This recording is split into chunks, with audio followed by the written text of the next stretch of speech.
اگلا سوال ہے علی بھائی، کیا سنت مؤکدہ اور غیر مؤکدہ کے پڑھنے میں کوئی فرق ہے؟ کوئی فرق نہیں ہے. مؤکدہ غیر مؤکدہ نوافل یہ تفریق فقہا کی ہے.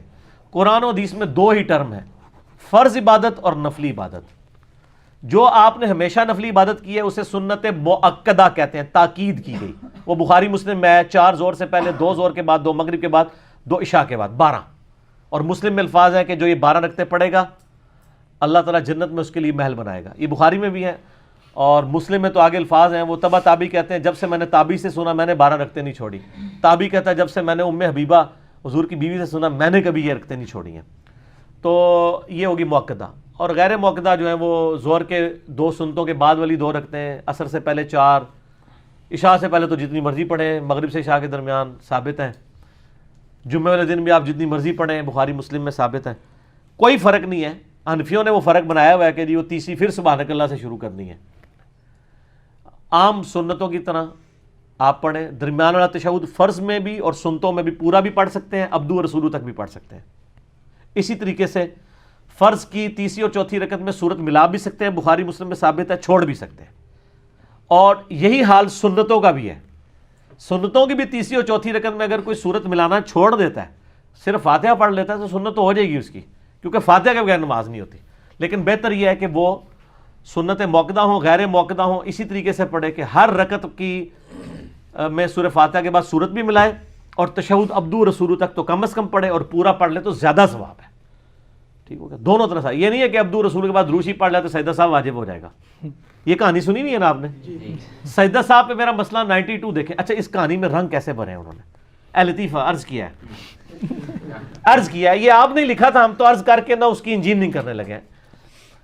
انہوں نے فقہ حنفی میں یہ مسئلہ لکھا ہوا ہے کہ اگر کوئی اللہم صلی علی پڑھ لینا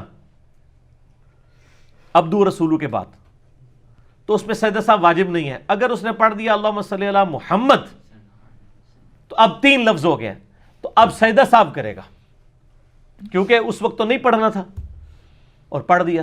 حالانکہ میں نے سنن نسائی سے ثابت کیا کہ نبی علیہ السلام درمیان والے تشہد میں بھی پوری پڑھ لیا کرتے تھے.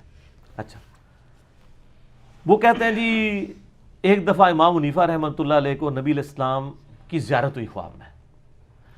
آپ نے فرمایا کہ ابو حنیفہ تو نے دروشی پڑھنے والے کے اوپر سجدہ صاحب لگا دیا. سجدہ صاحب تو پلنٹی ہوتی ہے نا کہ غلطی ہوئی. وہ کہتا ہے نہیں امام حنیفہ دیکھیں کتنے حاضر جواب تھے. امام حنیفہ پہ جھوٹی باندھا ہوا ہے، یقیناً انہوں نے خواب نہیں دیکھا.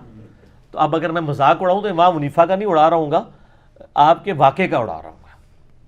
وہ کہتے ہیں جی کہ امام حنیفہ نے کہا کہ یا رسول اللہ علیہ وسلم میں نے تو درود شریف اس پہ سجدہ صاحب واجب کیا ہے جو بھول کر غافل ہو کر درود پڑھے. ہائے ہائے ہائے سر انجینئرنگ ہو چکی ہے جی کرنا رک جاؤ. تو وہ چونکہ اس نے غافل ہو کے پڑھا ہے تو غافل ہونے کی سزا یہ ہے کہ سجدہ صاحب کرے. ان سے پوچھے فقہ حنفی میں لکھا ہوا ہے کہ ہر وہ کام جس سے سجدہ صاحب واجب ہوتا ہے اگر وہ جان بوجھ کے کیا جائے تو نماز ہی نہیں ہوتی. اس کا مطلب ہے کہ کوئی غافل ہو کے دروشی پڑھ لے وہ تو سجدہ صاحب کرے گا، اور جو جان بوجھ کے پڑھے اس کی نماز ہی نہیں ہوگی. نماز ہی. تو نبی علیہ السلام نے آگے سے نہیں پوچھا کہ ابو حنیفہ اگر کوئی محبت سے دروشی پڑھ لے تو اس پہ بھی سجدہ صاحب ہے، تو پھر امام حنیفہ فرماتے ہیں اس دی تو نماز ہی نہیں ہوتی. پھر پتہ لگتا ہے خواب انجینئرنگ ہو گئی ہے. ہوں آدھا نا بیان کریو، سمجھ آ گئی میری بات کی؟ فقہ حنفی کا یہ پیٹ مسئلہ ہے کہ ہر وہ کام جس سے سجدہ صاحب واجب ہو جائے وہ تو ہوتا ہے بھولنے کے اوپر. اگر وہ کام جان بوجھ کے کرے، یعنی ایک بندے نے دوسری رکعت میں بیٹھنا تھا اور وہ جان بوجھ کے چھوڑ کے کھڑا ہو گیا تو وہ کہتے ہیں نماز دوبارہ پڑھے گا، مکروہ تحریمی واجب الادا ہے، کیونکہ اس نے وہ غلطی جان بوجھ کے کی ہے، بھول کے نہیں کی. صحو تو کہتے ہی بھول کو ہے، سجدہ صاحب بھول کا سجدہ. تو سر درود شریف جو صحو سے پڑھے وہ تو آپ نے کہانی کرا لی کہ وہ غافل ہو کے پڑھا تھا اس لیے. اچھا آپ جان بوجھ کے کوئی پڑھ لے، ہم تو پڑھتے ہیں اللہ کے فضل سے، ہم تو وطروں میں بھی پڑھتے ہیں، سنت ہے دعائے قنوت کے بعد. آپ تو درود والے صرف نام کے ہیں نا، ہم دروشی واقعی پڑھنے والے ہیں. ٹھیک ہے جی، ہم نہ بارود والے ہیں اور نہ گالیاں دینے والے ہیں، ہم درود والے ہیں اور گالیاں کھانے والے ہیں. اللہم صلی علی محمد وعلی آل محمد.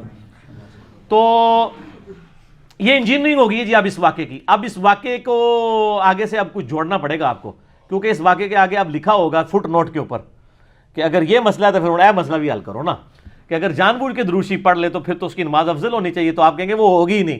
سر یہ جب آپ کہانی کرائیں گے نا تو آپ کو پتہ چل جائے گا آپ نے بزرگوں کے اوپر جھوٹے خواب باندھے ہوئے ہیں۔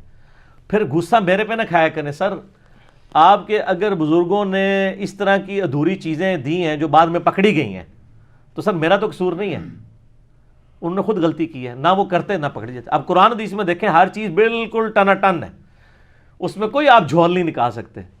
تو میں ایک جملہ بولا کرتا ہوں کہ چور اپنی لنگوٹی چھوڑ جاتا ہے تو اسے وہ پکڑا جاتا ہے، تو یہ سارا واقعی جعلی ہے، جھوٹا واقعہ۔ ٹھیک ہو گیا؟ آخری سوال ہے آج کا، اگر امام ابو حنیفہ رحمۃ اللہ علیہ سے کوئی کتاب ثابت نہیں تو اتنی بڑی فقہ کیسے وجود میں آ گئی؟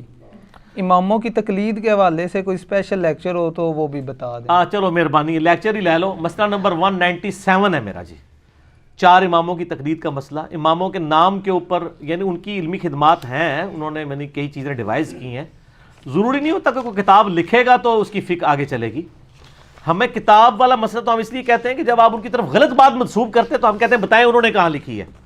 یہ نہیں ہے کہ وہ بالکل ہی، ان کے شاگرد تھے امام محمد، امام ابو یوسف، ان لوگوں نے کتابیں لکھی ہیں، ٹرانسفر کی ہیں، ایون تقریباً 60% مسائل میں صاحبین نے، امام ابو یوسف اور امام محمد نے ان سے اختلاف بھی کیا ہے، تو فقہ اس طریقے سے ان کی چلی ہے۔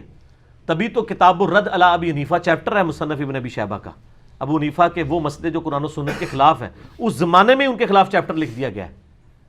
ابن ابی شیبہ جو ہیں بخاری مسلم کے استاد ہیں، مسلم شریف میں 1500 حدیثیں امام ابن ابی شیبہ سے ہیں، اور اس کا میں نے چیپٹر کا پورا تعارف کرایا ہوا ہے، اور ریسرچ پیپر نمبر 17 ہے ہماری ویب سائٹ پہ، آپ ڈاؤن لوڈ کریں کہ امام حنیفہ کے کون سے مسائل قرآن و سنت کے خلاف تھے۔ وہ پری میچور فقہ تھی، حدیثوں کے بغیر تابعین کے اقوال پہ بن گئی، بعد میں جب صحیح احادیث سامنے آئیں لوگوں کے سامنے جب کمپائل ہو کے، تو شافعی رحمہ اللہ تعالیٰ کی جو فقہ ہے وہ قرآن و سنت کے قریب ہے۔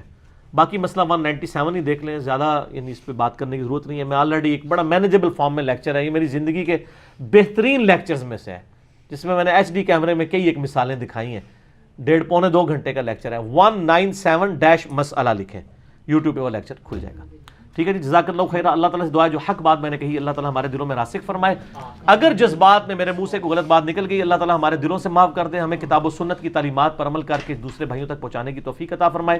سبحانک اللہم و بحمدک، اشہد ان لا الہ الا انت، استغفرک و اتوب الیک، وما علینا الا البلاغ المبین۔ جزاکم اللہ خیرا۔